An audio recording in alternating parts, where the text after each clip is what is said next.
Hello friends, myself Bhumika Parmar from Ashwamedh Vidyalaya. In last video we had seen up to example number 7.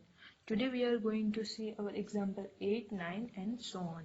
So let's start with example 8. Bansi has 3 times as many 2 rupee coins as he have 5 rupees coins. If he has in all a sum of rupees 77, how many coins of each denomination does he have? अब ये जो question है उसकी language कुछ typical की गई है, लेकिन इसका जो इसको अगर हम लोग लाइन बाय लाइन समझेंगे तो वो बहुत आसानी से सॉल्व हो सकता है. सो हम लोग इसको मिलके सॉल्व करने की ट्राई करते हैं. अब ये जो बंसी है उसके पास 3 times as many 2 rupees coins as he has 5 rupees coins, यानी कि उसके पास 2 रुपए के कॉइन जो है वो 3 टाइम्स है. किससे 3 टाइम्स? उसके पास जितने 5 रुपीज के कॉइन्स हैं उसके 3 टाइम्स. यानी हम लोग अगर ये सपोज कर लें कि उसके पास 5 रुपीज के जो कॉइन है वो x है एंड उसके 3 टाइम्स यानी कि 2 रुपीज के जो कॉइन है वो होंगे 3x. If he has in all a sum of rupees 77, यानी कि उसके पास जो टोटल कॉइन्स हैं उसका जो सम होता है वो होता है 77 rupees. How many coins of each denomination does he have, यानी कि उसके पास कितने कॉइन्स जो है वो 2 रुपीज के हैं एंड कितने कॉइन्स जो है वो 3 रुपीज के हैं. तो जैसे मैंने आप लोगों को बताया कि हम लोग क्या अज्यूम कर लेते हैं कि ये जो इसके पास 5 रुपीज के कॉइन है वो x है. सपोज और अज्यूम, अब जो भी चाहे लिख सकते हैं, अज्यूम और suppose 5 rupee coin are x. So x जो है वो इतने कॉइन, उसके पास इतने नंबर हैं कॉइन के. अब एक हम लोग को टोटल प्राइस दी गई है तो हम लोग क्या करेंगे कि एक कॉइन की जो वैल्यू है वो 5 हो, यानी कि 5 रुपीज का एक कॉइन है तो टोटल x जो कॉइन है इसका मतलब उसके पास टोटल कितने रुपए हैं 5x. तो हम लोग यहाँ पे लिखेंगे total rupees of 5 rupee coins are 5 into x. अब नेक्स्ट में 2 रुपीज के कॉइन जो है वो 3 times as many 2 rupee coin. Next जो हम लोगों ने 5 रुपीज के कॉइन के बारे में देखा वैसा ही हम लोग 2 रुपीज के कॉइन्स के बारे में देखेंगे. सो 2 रुपीज के कॉइन्स जो है वो 3 times x है. So 2 rupee coin are 3 times x, यानी कि 3x हो गए हम लोगों के पास. 3 टाइम x यानी 3 time 5 rupees coin, so 3 time x. Now total rupees of 2 rupee coin are 2 into 3x, so total 6x हो गए हम लोगों के पास. अब टोटल हम लोगों के पास क्या है कि उसके पास टोटल ही if he has in all a sum of rupees 77, यानी कि 5 रुपीज के जितने भी कॉइन है उसका सम एंड 2 रुपीज के जितने भी कॉइन है उसके जितने पैसे होते हैं उसका सम, इन सब का सम मिला करके उसके पास टोटल 77 रुपीज जो है. तो हम लोगों के पास क्या है 5x plus 6x is equals to 77. तो टोटल है हम लोगों के पास 11x इक्वल्स टू 77. अब हम लोगों को फाइंड क्या करना है x की वैल्यू. सो x, अब यहाँ पे आप लोग क्या कीजिए, divide both side by 11. So x equals to 77 divided by 11. यहाँ पे भी आप लोग यहाँ पे 11 by 11 करेंगे तो 11 जो है वो कैंसिल आउट हो जाएंगे, या तो फिर 11 डिवाइडेड बाई 11 इक्वल्स टू 1 हो जाएंगे.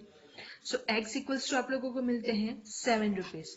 तो 5 रुपीज के जो कॉइन है वो है हम लोगों के पास 7 coins. 5 rupees coins are x, x equals to 7, so 5 rupees coin जो है हम लोगों के पास मिलते हैं 7, एंड 2 रुपीज कॉइन्स जो है वो 3 टाइम्स एक्स है, सो 3 इंटू 7 इक्वल्स टू 21। तो ये जो है 2 रुपीज कॉइन्स वो होंगे 21, सो 5 रुपीज के कॉइन है वो है 7 एंड 2 रुपीज के जो कॉइन है वो है 21। तो ये है आप लोगों का आंसर। अब नेक्स्ट जो एग्जाम्पल है, example number 9। If the sum of 3 consecutive multiples of 11 is 363, find these multiples। तो उसमें आप लोगों के पास क्या है कि जो मल्टीपल है कॉन्जिक्यूटिव मल्टीपल, यानी कि एक के बाद के एक मल्टीपल, वो किसके 11 के, तो उनका अगर हम लोग सम करते हैं तो वो हम लोगों को मिलता है 363। अब आप लोग क्या कीजिए कि इसको अगर हम लोग सॉल्व करें तो हम लोगों के पास क्वेश्चन क्या है, द सम ऑफ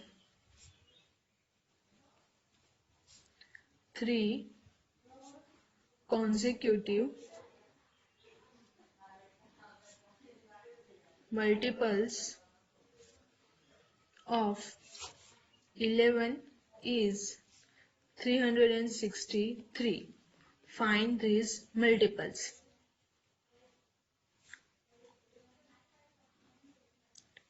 अब हम लोगों को क्या फाइंड करना है, ऐसे जो मल्टीपल्स है कौन से वाले जिसका जो सम है जो 11 के मल्टीपल हो एंड उसका सम जो है वो एग्जैक्टली 363 आना चाहिए, तो उसको हम लोग बोलते हैं उसके कॉन्जिक्यूटिव, और कॉन्जिक्यूटिव मल्टीपल्स होने चाहिए, ये कंपलसरी है।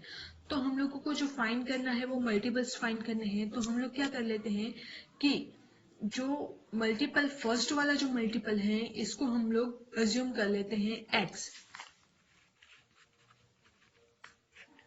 Assume that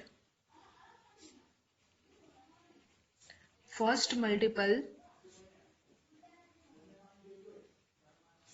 is x। अब नेक्स्ट जो मल्टीपल है वो फाइंड करना है, तो हम लोग जानते हैं अगर 11 के हम लोग मल्टीपल बोले तो 11 1 जार 11, 11 2 जार 22, तो 22 एंड 11 के बीच का जो डिफरेंस है वो 11 है। हर एक टेबल में ऐसा ही है, जिसका भी टेबल है, सपोज 5 का टेबल है तो जो सारे उसके मल्टीपल आते हैं उसका डिफरेंस जो है वो 5 होता है। उसी तरह 11 का जो मल्टीपल है तो हम लोगों के पास मिलेगा 11, नेक्स्ट जो होगा वो उसके प्लस 11, या नेक्स्ट उसके बाद होगा तो प्लस 11, ऐसे करके हम लोगों के पास मिलेगा। तो नेक्स्ट जो मल्टीपल है हम लोगों को टोटल 3 मल्टीपल्स लेने हैं, so next multiple is x plus 11, right. पहला जो मल्टीपल अगर हम लोगों को 11 मिलता है तो नेक्स्ट कौन सा होगा, ये अगर x है तो 11 प्लस 11 यानी कि 22 हम लोगों को मिल जाएगा। तो हम लोग जानते हैं कि 11 1 जार 11, 11 2 जार 22, तो इस तरह से हम लोग जो है वो मल्टीपल फाइंड कर सकते हैं। ये अभी कंफर्म नहीं है कि पहला जो मल्टीपल है वो 11 ही है। नेक्स्ट अब हम लोगों को 3 मल्टीपल्स फाइंड करने हैं, so third multiple is x plus 22, right. क्योंकि थर्ड वाला जो हम लोग देखे तो 11 का अगर हम लोग टेबल बोले तो 11 1 जार 11, 11 2 जार 22, 11 3 जार 33, तो 33 एंड 11 उसके बीच का जो डिफरेंस है वो 22 है। तो यहाँ पे इसलिए हम लोगों ने लिया कि पहले मल्टीपल से तीसरा मल्टीपल जो है वो 22 का डिफरेंस के साथ चलता है। तो इस तरह से हम लोग जो है वो फाइंड कर लेते हैं।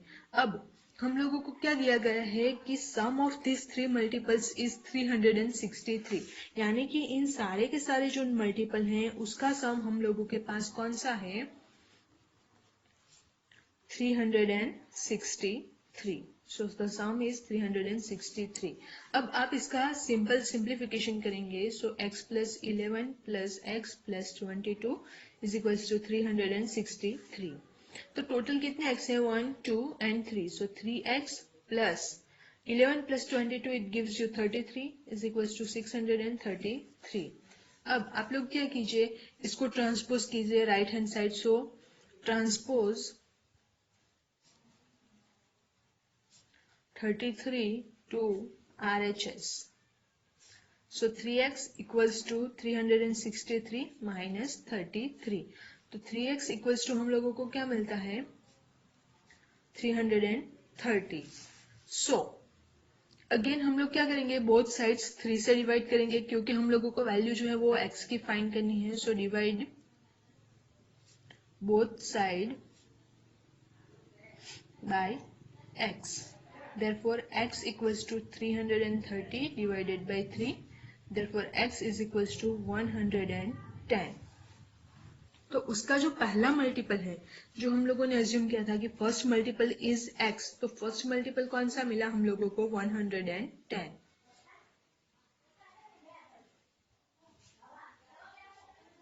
Is 110।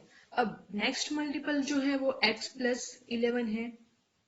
So next multiple is x plus 11। अब x की वैल्यू जो है हम लोगों को मिली 110 plus 11। So the answer is 121। अब थर्ड मल्टीपल जो है वो हम लोगों को फाइंड करना है। So third multiple is x plus 22, ये वाला। सो x की वैल्यू है हम लोगों के पास 110 plus 22। So the answer is 132। तो ये जो तीन मल्टीपल हैं 132, 121 एंड 110, तो ये जो तीनों मल्टीपल हैं वो 11 के मल्टीपल हैं, वो हम लोग इजीली देख सकते हैं। एंड इन तीनों का अगर हम लोग सम करें तो हम लोगों को 363 मिलता है। तो इसका मतलब क्या हुआ कि अपना जो फाइनल आंसर है वो राइट आंसर आता है। अब नेक्स्ट वीडियो में हम लोग बाकी के जो एग्जाम्पल है 10, 11 अप टू सो ऑन, तो वो देखेंगे। Thank you.